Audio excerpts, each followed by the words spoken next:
Purpose of this video is to give you a quick overview of processes in Clarity. Processes are also called workflows. They are driven by the workflow engine and they are accessed under the administration menu under data administration under processes. So you can see here this is the list page for processes. We have 93 processes defined in our system currently. Not all of them are active and not all of them have instances initiated.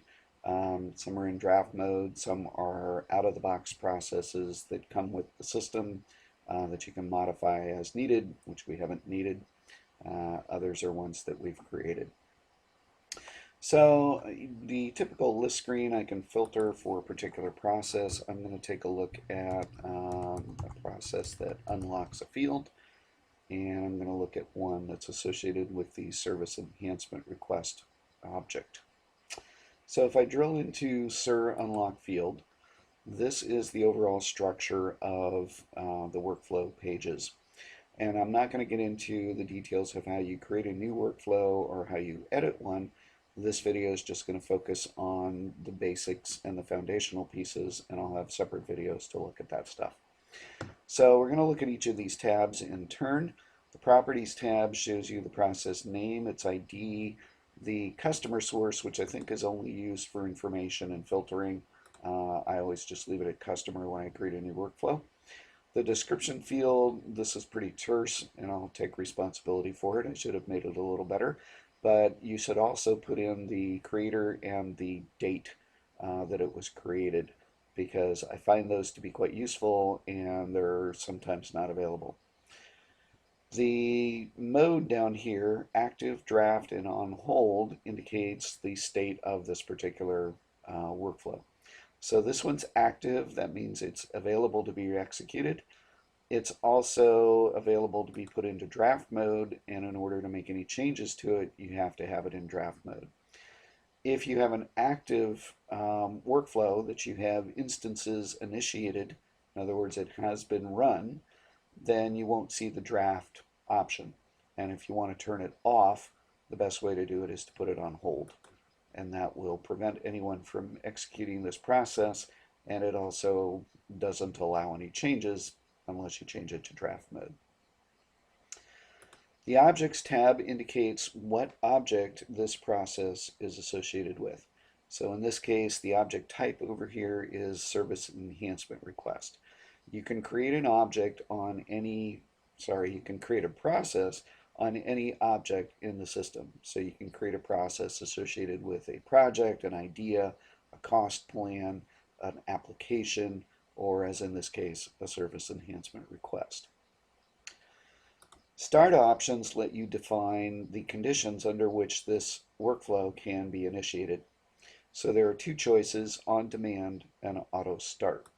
And I can't change this because I'm not in draft mode. On demand means that this process will only be initiated if you go to an instance of the associated object, go to the Processes tab, find it under the available ones, and say Start. So you have to manually kick off the process if it's an on-demand start. Auto Start enables you to define a condition under which this process will work and kick off automatically. So that condition can be something like a new instance of the object is created. So we do have a couple of those where every time we create a new project, it updates certain information about that project. You can also have it so that if a specific field changes to a specific value, that will initiate the process. Or if it changes, if it is updated at all, you change a field from one value to another, that will kick off a process. So you have to define what conditions you want this process to be available under. Then we have three tabs in a row that have to do with the steps in the process. So I'm going to skip over here to the process flow diagram. This is a visual representation of those steps. And this can get quite complex. I've picked this one as the target for this video because it's very simple. We have a start step and a finish step, which are always required. And indeed, those are sufficient, necessary and sufficient.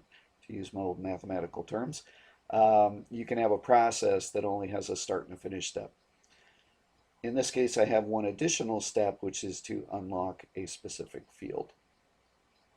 So up here in the tabs, the start step is always there, the finish step is always there, and those, of course, correspond to those diagram entries.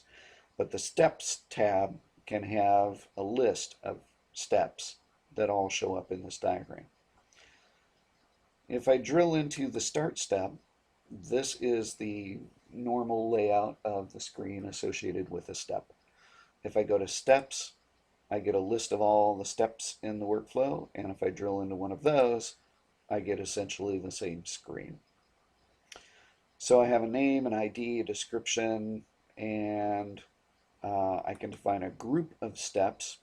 That's beyond the scope of this video. And I've got things like notifications and escalations so that I can notify people as this workflow progresses. However, it's important to notice that notifications really do mean clarity notifications.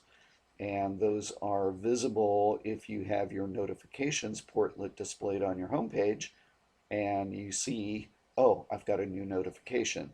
Then you can drill into it and see what you're being notified of. Since we don't tend to use those, we don't use the notifications or escalation sections of the screen. So the only things that are significant here are the actions and then the next step. The actions, you can have a whole bunch of them associated with a given step. So in this case, I only have one action. If I drill into it, the action has a name and an ID and a description and notifications, and it has a system action section. So there are different types of actions. This particular step has a system action defined called unlock field. So I have a system action section on this page.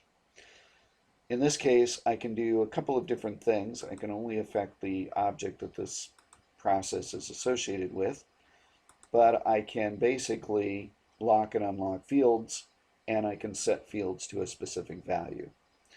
So in this case, the action that I've picked is to unlock a selected attribute, and that's this choice in the menu. I could also alternatively convert the object. It doesn't work for a SIR, but would work for an idea. I can lock all the attributes of this object. I can lock only selected attributes, and I can unlock all or selected. And then I can also set individual attributes to a specific value. So here, again, very simple example.